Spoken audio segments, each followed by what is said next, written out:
Okay.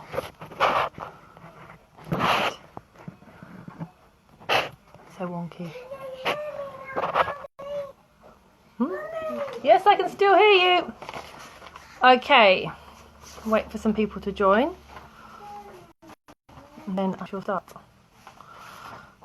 So, in case you're watching this after, I'm going to talk about synonyms, because in England we have lots of them, as you probably do in Russia as well. So I was going to go through a few, tell you all the many ways we have of saying the very same thing. Okay, I'm just going to wait and see if anybody joins me. So I'm going to do synonyms of things like emotions, so like happy, sad, angry, relaxed, and then I'm going to go good and bad. I'm going to give you also some synonyms of things that we talk about a lot in England, such as rain and drinking. Okay, so oh, who's that? Oh, hi Olga, how are you? Good to see you. Okay, so I'm going to talk about synonyms because it's really confusing, and I know it's the same in all languages, but we have like lots of words that mean the same thing. So so it's really difficult to know which ones to use, or sometimes you learn one word and oh, you're good, excellent. You're all well. How are things in Russia? All good. We are all locked in actually at the moment in England, so we are on lockdown.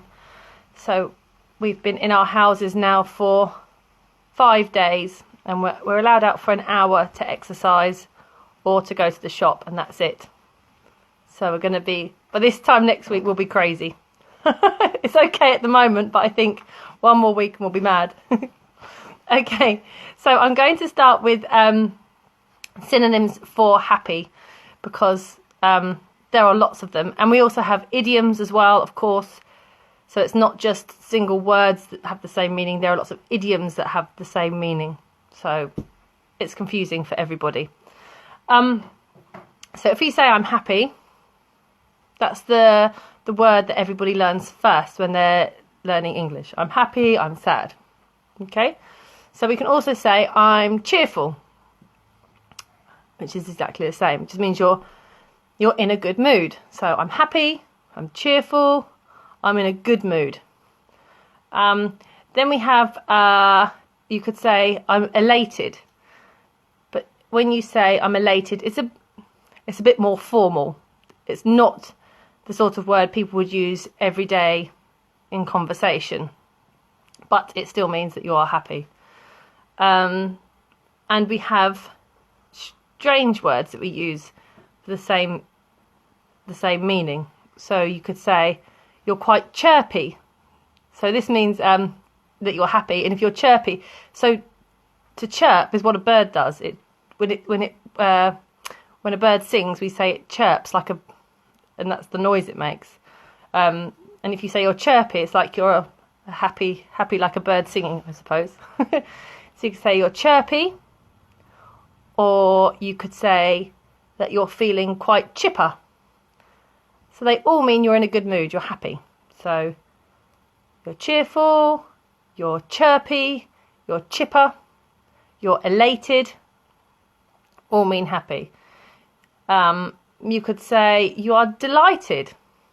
You're delighted about something. And delighted is almost a bit stronger than happy, but you're still happy. You're really happy if you're delighted. Okay, so delighted is like a stronger adjective than happy, but with the same, it's like just saying very happy, delighted. Ecstatic. Ecstatic again means very happy. So these are stronger versions of the same word. Very happy, ecstatic, delighted. We can also say thrilled, okay, which would be very happy again. And then other ones that we have would be upbeat.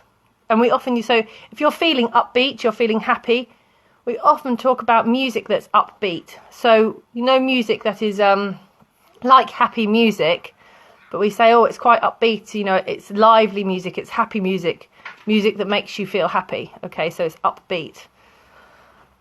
Perky.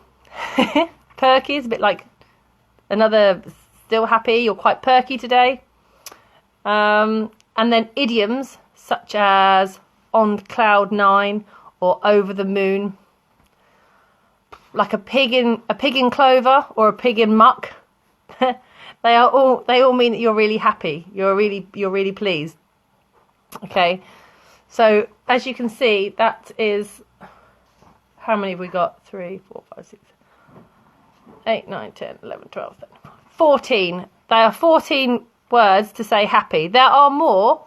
I've just chosen I just chose the ones that we use more commonly, that you might hear in conversation. Okay, so there are more, but I tried to narrow down the list because the lists go on and on and on. So I try to keep it simple. So we've got happy, cheerful, chirpy, chipper, joyful, I don't think I meant that, elated, overjoyed, glad, upbeat, perky, on cloud nine, over the moon.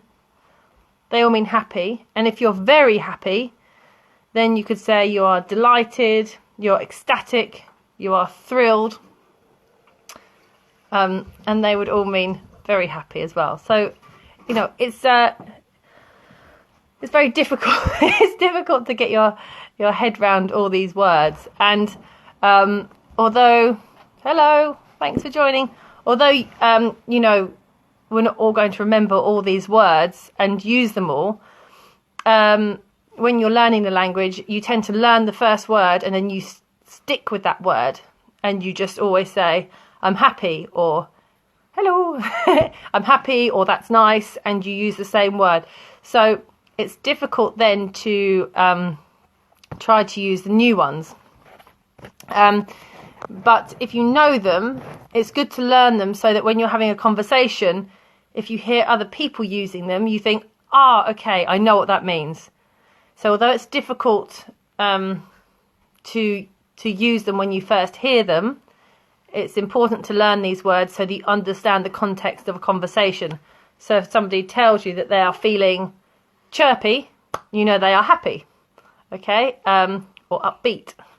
So it's important to learn these things. It's the same with idioms.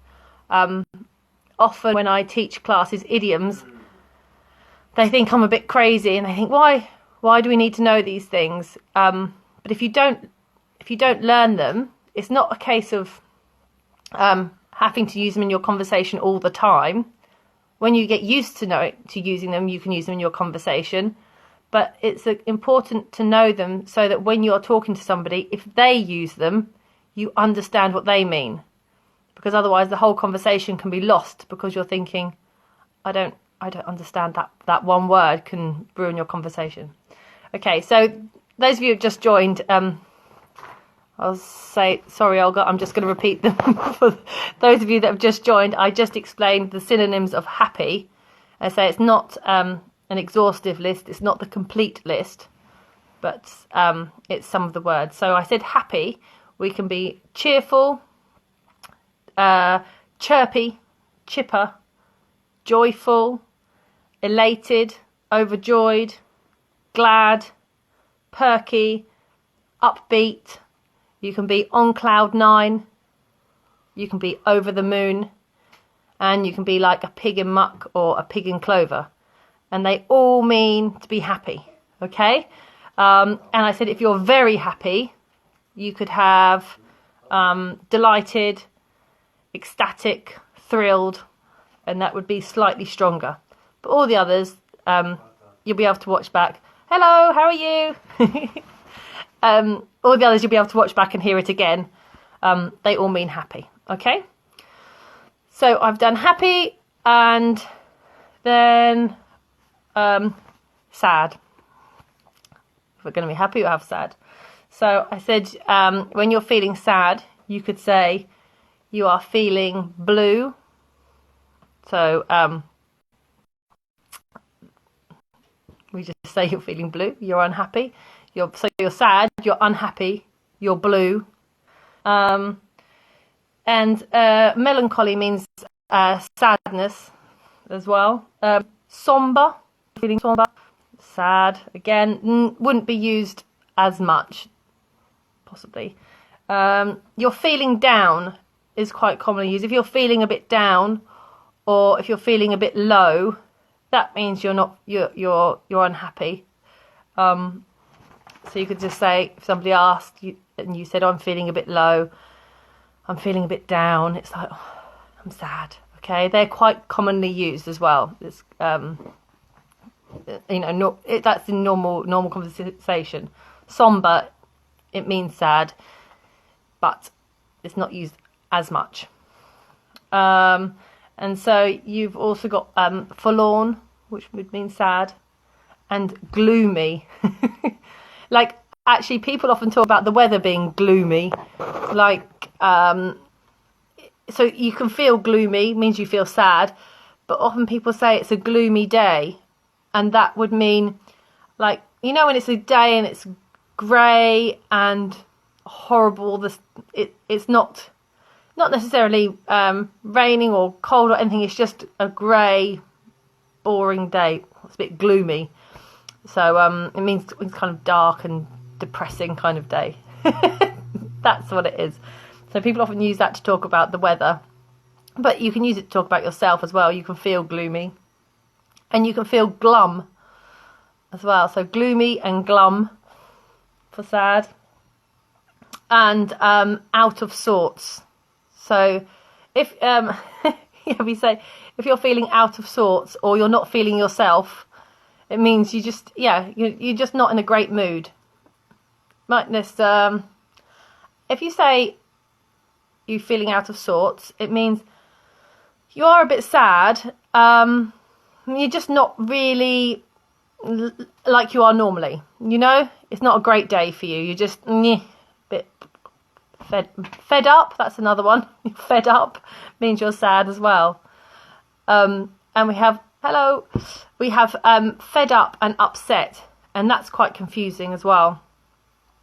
So fed up means you're kind of unhappy, like bored, unhappy, like, okay, so at the moment we are all locked in our houses, and a lot of people are going to be bored and fed up because they can't do anything.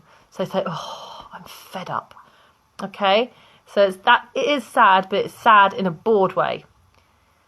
If you are upset, that means you're more likely to be crying sad. You know, like, oh, something bad's happened, it's making you cry, and you're upset. Okay, so upset and fed up often get confused. Fed up is sad, bored, nothing to do. Upset is like, oh, something terrible's happened, I'm crying. I don't know why I have to do that. Okay, so they're a bit confusing. And say out of sorts. If you're out of sorts or not feeling yourself, again, you're just not in the best mood. And idioms that we have for feeling sad. Down in the dumps. So if you're down in the dumps, you are sad. Or down in the mouth. So I suppose down in the mouth. I suppose that's why. And then, down in the dumps. So the dump is the place where we take our rubbish, the rubbish dump. So I suppose if you're down in the dumps, it's self-explanatory. You're feeling sad. Okay. So sad, feeling sad, blue, melancholic, somber, down in the dumps, down in the mouth, forlorn, gloomy, glum, low, out of sorts, or not feeling yourself, fed up and upset. Again, there are more, but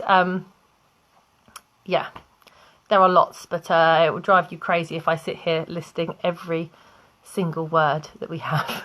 So these are ones, I chose these because they're the ones that you might hear more frequently. Okay, Please feel free to ask any questions as well. Just ask if you have anything that you're not sure about.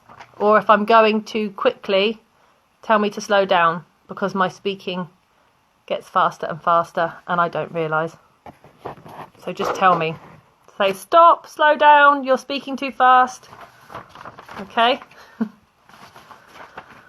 Alright. So, if you are angry, we have words for that as well. Lots of them. So, angry and cross are probably most commonly used. I'm angry, I'm cross. Or you'd also say, you could say, I'm angry, I'm cross, I'm mad. So mad is confusing because we have mad like, oh, I'm so angry, I'm mad. But we also have like mad as in, woo, I'm mad, crazy. So, and you can go mad or go crazy, and that could mean that you became angry, or you went like crazy, mad, like a lunatic. So they are quite confusing as well. So it can be angry. So crazy and mad can be angry as well. Enraged, irritated, irritable, annoyed. They are kind of angry as well. When when something's annoying you, you're annoying, irritated.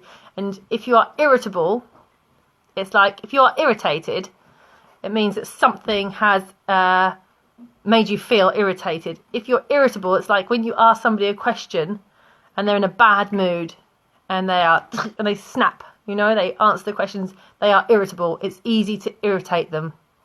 Okay? So it's easy to make them angry if they are irritable. You can say for a discussion, if a discussion becomes an angry discussion, you can say it was a heated discussion. Okay, which means it's an angry discussion.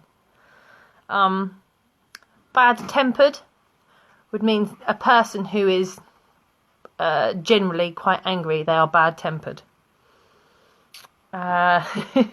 Raging or maddened would be like when you're in such a bad mood. Something has really made you angry and you're raging. It's like, when I see someone, I'm gonna tell them. You're raging or you're maddened by something. We also say you can. So yeah, these all confusing with the same as to be loony crazy. So you can say my daughter drew on the wall and I went nuts. Okay, so again, to go nuts can be angry or crazy. But if you go nuts, it means you become very angry. Go mad, go crazy, the same. Vexed, that means angry too. You can be vexed by something. And you can also say as an idiom, to see red. So when you see red, it means that you've suddenly become angry, and it's that way. Or you are fuming. So you're fuming mad. If you're fuming, it means you're really angry as well. So for example, yeah, my daughter drew on the wall and I was fuming. I was so angry. And they all mean the same. And you've got furious. So furious is angry, very angry. So it's the same. It's the same word, but it's a stronger adjective. So fuming would probably be like the same as furious. It'd be stronger than just angry. There are so many words for it, aren't there? It's crazy. So angry, cross, enraged. Enraged is probably more formal. Wouldn't be used a huge amount in just normal conversation. I was enraged. It'd be quite formal. I would say, I was really annoyed. I was fuming. I was angry. I was mad. I was crazy. We also say if something is making you angry, or in an annoyed kind of way, you could say it's driving you. It's driving you mad, or it's driving me crazy, it's driving me up the wall, it's driving me round the bend. Okay, and that means that something is making you angry or annoyed. So being locked in my house is driving me up the wall. It's driving me round the bend. It's driving me crazy. They all mean the same things. It means like it's just, and it's like a kind of angry, annoyed meaning. Okay, so they're all the same. Yeah, cross, enraged, furious, heated, mad, bad-tempered, crazy. Oh, another one I used the other day, to lose your mind. It's like, if you lose your mind, again, it's the same thing. It can mean you are crazy or that you're angry. So, yeah, I think, I can't remember say, for example, something happens and you think, oh, it made me lose my mind. I'm trying to think of an example. I've lost my mind in the crazy way. Okay, good example. Oh, my daughter knocked over her drink as I just cleaned up and I lost my mind. Okay, I didn't. I sound like a really angry mum, but it's just an example. It just means I became angry. So again, like to go mad or to go nuts, it can be angry or crazy. So to lose your mind. Okay, so we also have different words for feeling relaxed. I haven't got so many on this list. So if you are a relaxed person, you know, somebody who doesn't get upset easily, you say they're quite relaxed, they are calm, they are laid back, or they are easygoing. Okay, or they are quite chilled or chilled out. Just means they are, you know, they're relaxed, they don't get upset easily. All these things mean the same. Okay. Does anyone have any questions so far, or any words that they've heard they're not sure about? Any questions about anything, really? You're not in isolation yet. You haven't gone crazy. Okay. I wonder if we'll all be in isolation. The whole world will be in isolation soon. Okay.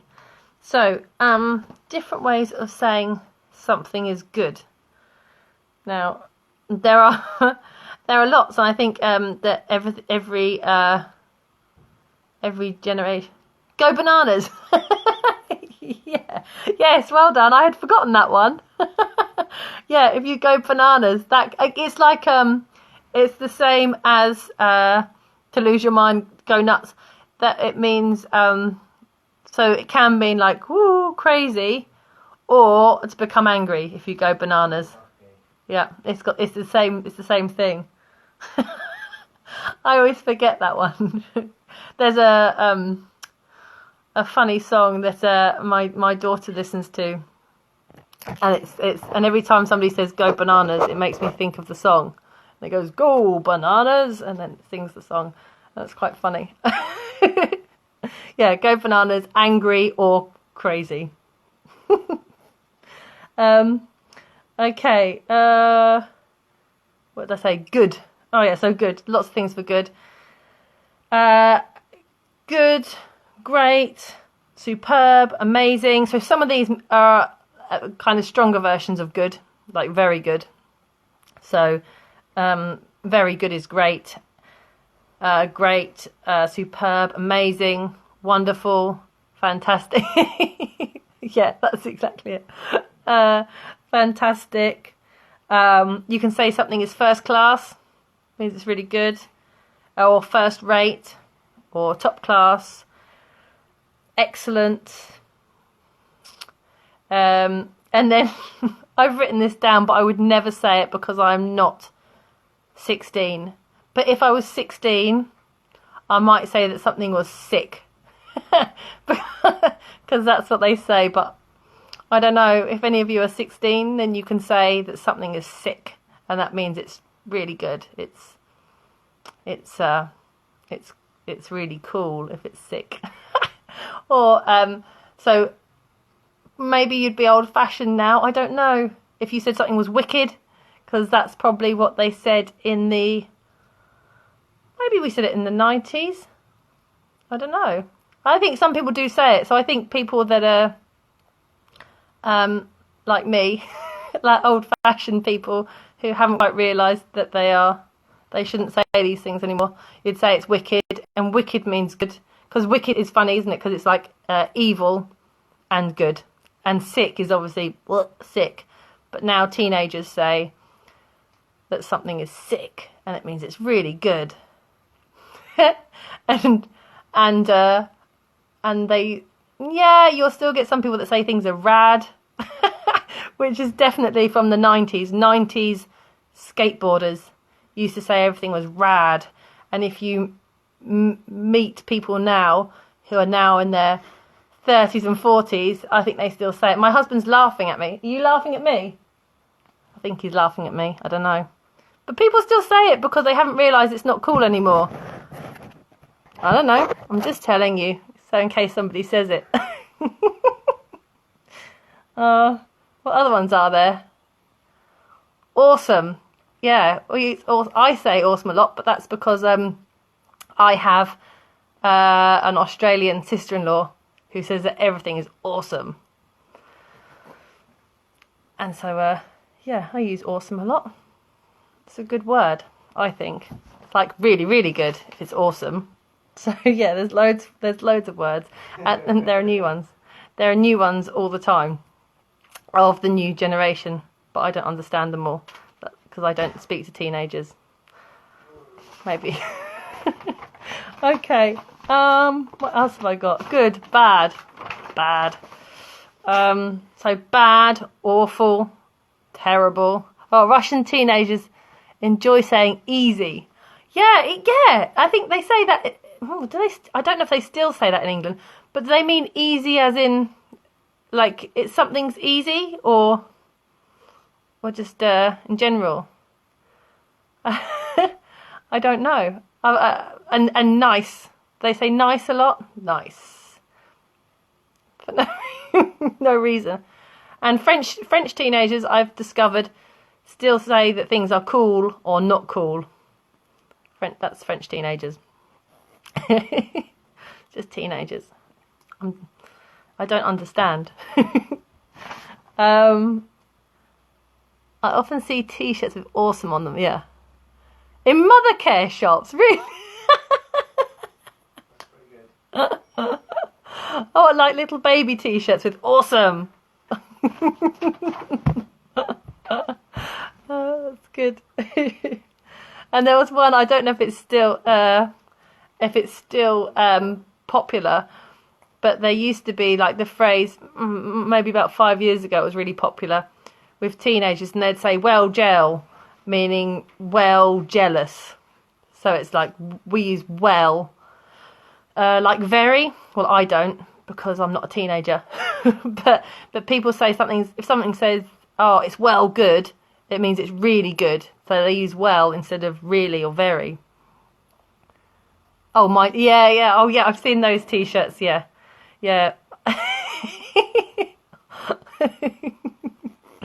My dad is awesome. Maybe I might get Myrtle a t-shirt that says my mum's awesome. That's so bad.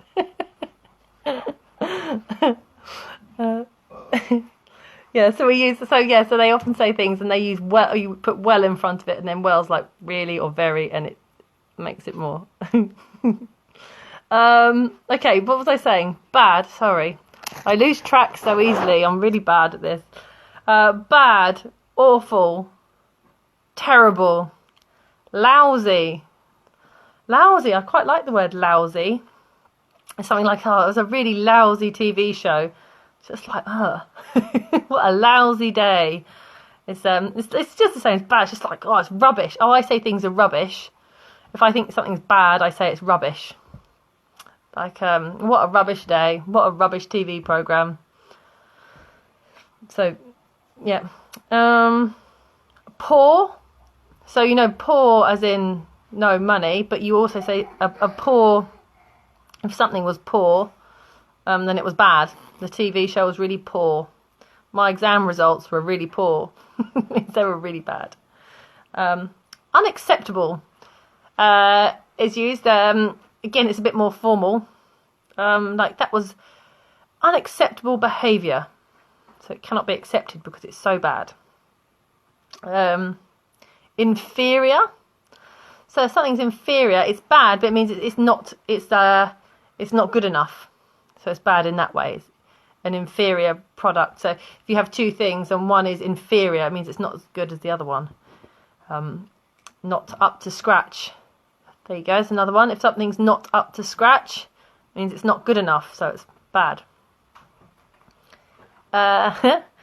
One my daughter likes to use is icky. So if there's some food that she doesn't like, instead of saying she's bad, she'll say it's a bit icky. It's like horrible, not good, bad in that sense. Substandard, again, a bit more formal. So it means it's not good enough, bad. Okay, so they are all bad. Awful, terrible, lousy, poor, unacceptable, rubbish. Oh, rotten as well. You could say like rotten is like, you know, if food is rotten, a rotten apple, for example, when it goes bad, when it goes brown, it's rotten. But if you say, oh, what a rotten day, or a rotten TV show, whatever, it also means it's bad. Okay. What did I say? Poor, rubbish, rotten, unacceptable, inferior, icky, and substandard. Again, there are more, and no doubt the teenagers have lots of extra ones that they use. Okay.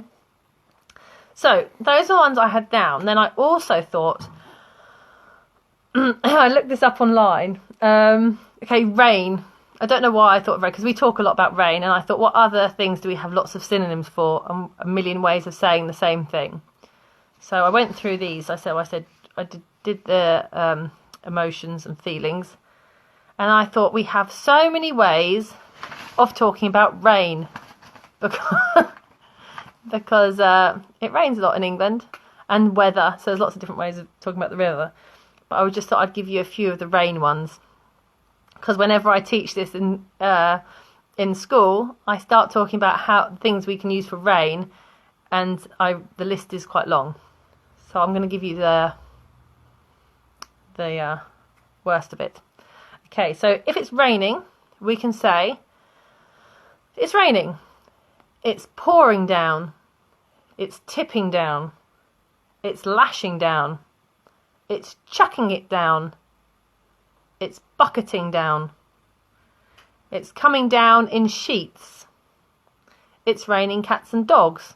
Not many people say that. No, they don't.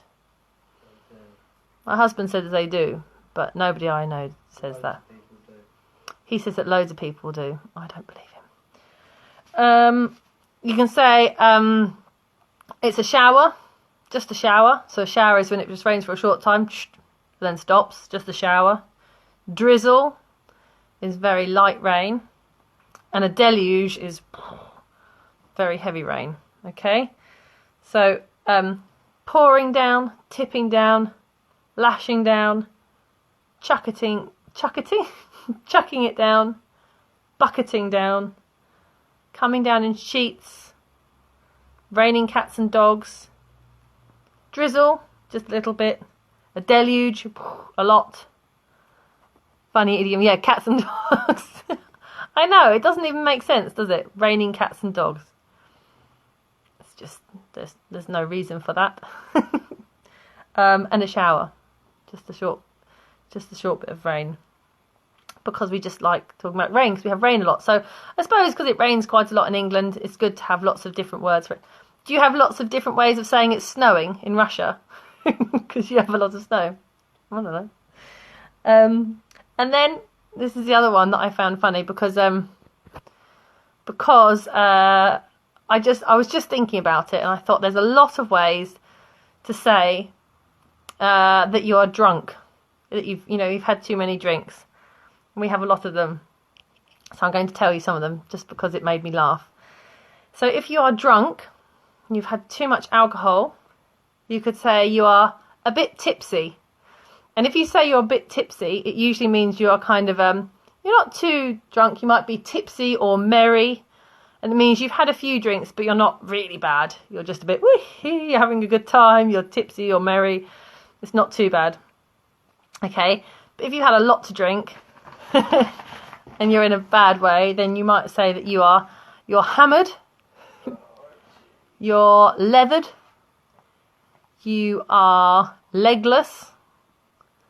The more formal would be inebriated, plastered, wasted. You are 3 sheets to the wind. You are under the influence, or you are under the table, or you're a bit groggy. Okay, and that is just a few of them, to say the least. Some of them are a bit rude, so I'm not going to say them on here. Most of them, yeah, most of them are quite rude, so I'm not going to say them. I don't know. I think my husband wants to come and do. I think I'll let him do Instagram next week. He said most of the ones that you hear, most of the ones that you hear in the pub, yeah, bucketing down is clear, isn't it? It's like, most of the expressions or idioms for being drunk that you'll hear in the pub, I cannot repeat on Instagram. Just have to have a rude Instagram where I tell you all the bad words that we use. Okay, so mainly it's we've got tipsy, hammered, leathered, legless, inebriated, plastered. Your husband might be my assistant. No. Alex, do you want to be my assistant? I think I'm too old and ugly. He's too old and ugly, he said. He said that, not me. I didn't say it. I'm not that horrible. Oh, hi, Liana. How are you? Okay, so yeah. Legless, yeah, legless, because it's like you can't walk properly. Yeah, legless, exactly. Because, oh, Liana, are you going to come and talk to me? Hang on. Don't know if this is going to work. I don't know if you meant to do that. Oh!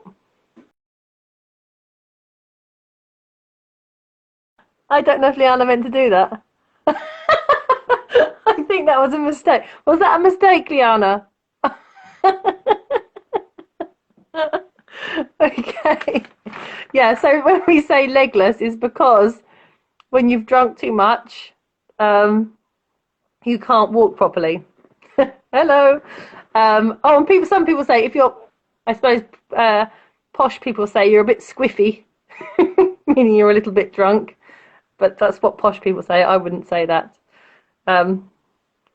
Oh, okay, no problem. It's okay. You could have said hello. It's fine. Okay.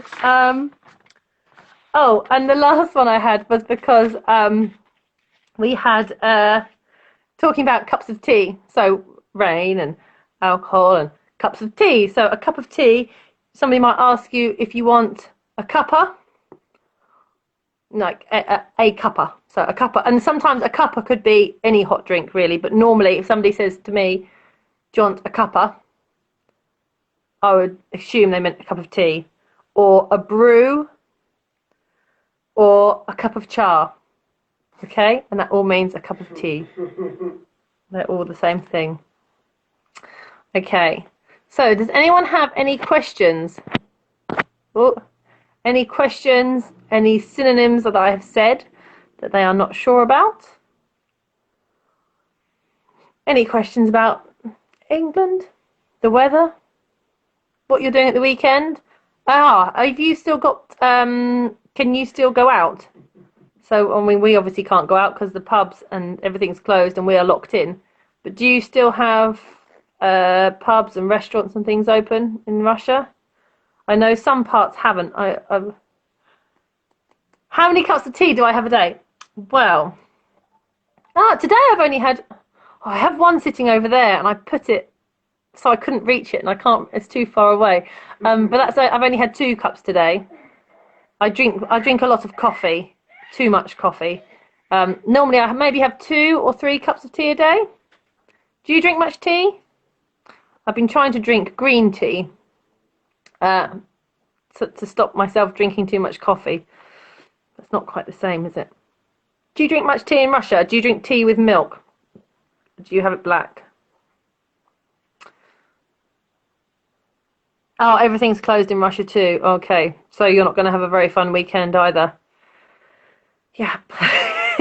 There's lots of stuff to do online at the moment for because everyone's got their children at home, so there are lots of things that the people are putting online, like PE every day, and exercise for children every day, and lots of celebrities are doing stuff. So, oh, actually, there's if any of you have children, Irina, I think your children might be old enough. There's a man called David Williams, and every day for the next month, with milk or black tea, same as in England, we normally have with milk. So if you have children that are stuck at home at the moment, David Williams is an English, he's a comedian, but he also writes children's stories. And every day he is putting a free story for children, 15 minutes long, on, I think they're going to be on Facebook or something. And you can just click on it and listen to it with your children. And they're really good stories. So if your children are learning English, you know, any sort of children, I'd say from maybe 8 or 9 years upwards, if they are okay to listen to English, would like to listen to them, they are good stories. So it's David Williams, and it's a free story every day to listen to online. Yeah, I think your daughter would probably be able to listen fine. So it's worth listening to. Okay? All right, well, if nobody has any questions, I will say goodbye and have a lovely weekend if you can. I hope you find things to do and stay healthy and have a good time. Okay, take care. I will see you next week. Yeah, good luck. Take care. Bye-bye.